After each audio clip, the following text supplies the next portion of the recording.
अच्छा गाइज, आप लोगों में से बहुत सारे लोग हैं जो बीटेक कर रहे हैं और बीटेक वालों के लिए गेट एग्ज़ाम कितना मैंडेटरी है, कितना ज़रूरी है, ये जानना आपसे बेहतर कोई नहीं जानता होगा। और जब हम भी स्टूडेंट थे आज से 10 साल पहले 2013 में जब मैं बीटेक पास आउट हुआ था तो बहुत सारी चीज़ें थी, बैकग्राउंड में बहुत सारी चीज़ें चल रही थी। गेट का एग्ज़ाम दिया, गेट भी क्वालिफाई किया, लेकिन ऑल दो इतनी अच्छी रैंक नहीं थी कि मैं पीएसयू में जा सकूं, बस क्वालिफाई ही था। तो मैंने थर्ड ईयर में दिया था, फाइनल ईयर में नहीं दिया गेट का एग्ज़ाम। उस समय थर्ड ईयर में भी आप दे सकते थे। उसके बाद चीज़ें बेटर वे में नहीं रही और शायद बहुत सारे इश्यूज थे लाइफ में जिनको सॉल्व करना था और उसके चक्कर में शायद गेट का जो सपना था वो सपना ही रह गया। लेकिन मैं चाहता हूँ आप लोग उस ड्रीम को पूरा करें। गेट का एग्ज़ाम कई सारे बेनिफिट्स देता है और ऐसा नहीं है कि गेट का एग्ज़ाम सिर्फ बीटेक वालों के लिए है। ये एमएससी जो लोग किए हुए हैं, मास्टर ऑफ साइंस जो लोग किए हैं, एमएससी वालों के लिए भी गेट का एग्ज़ाम है। एमएससी वाले भी गेट दे सकते हैं। तो 2024 में गेट का एग्ज़ाम अब होना है, ठीक है। और गेट एग्ज़ाम अगर आप क्रैक करते हो गाइज ना, तो उसके बड़े सारे बेनिफिट हैं। शायद आपको उतना नहीं पता होगा, ड्यूरिंग बीटेक उतनी अवेयरनेस नहीं होती है गेट के एग्ज़ाम को। हम क्या जानते हैं गेट के एग्ज़ाम के बारे में? हमें बस यही पता होता है कि गेट एग्ज़ाम क्रैक करके पीएसयू में जॉब पा लेंगे। पब्लिक सेक्टर की जितनी भी कंपनी है, चाहे वो एनटीपीसी हो गया, बीएचएल हो गया, आईओसीएल हो गया, सेल हो गया, पीजीसीआईएल हो गया, गेल हो गया, इन सारी महारत्न कंपनियों में डायरेक्ट वॉक इन होता है। जी हाँ, बिल्कुल।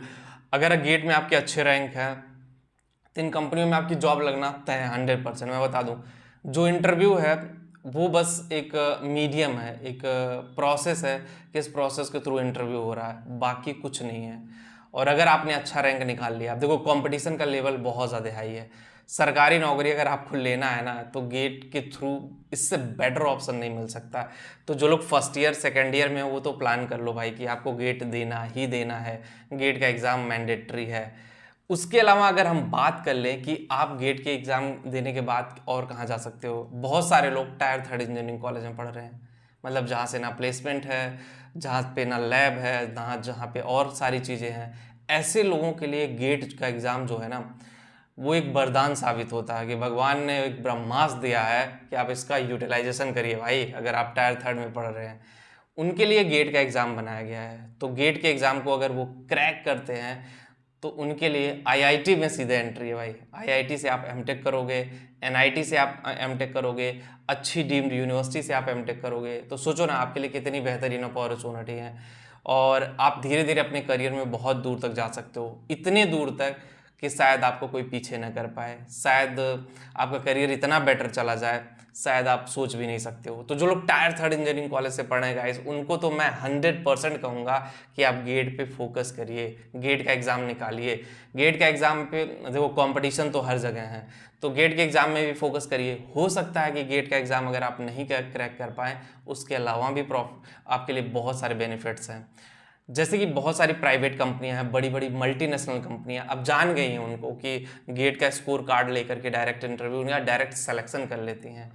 कई सारी सरकारी संस्थाएं हैं जो जॉब दे देती हैं कॉन्ट्रैक्ट बेसिस पे, डायरेक्ट गेट के बेसिस पे, ठीक है, अगर आपका गेट में स्कोर अच्छा है।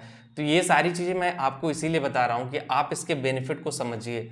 और दूसरा ये है कि आप रिसर्च करने जाना चाहते हो, रिसर्च में जाना चाहते हो कि मुझे गेट के बाद रिसर्च में जाना है, तो भी आप जा सकते हो। बहुत सारी संस्थाएं हैं जो आपके को रिसर्च के लिए आगे लेकर आएंगी।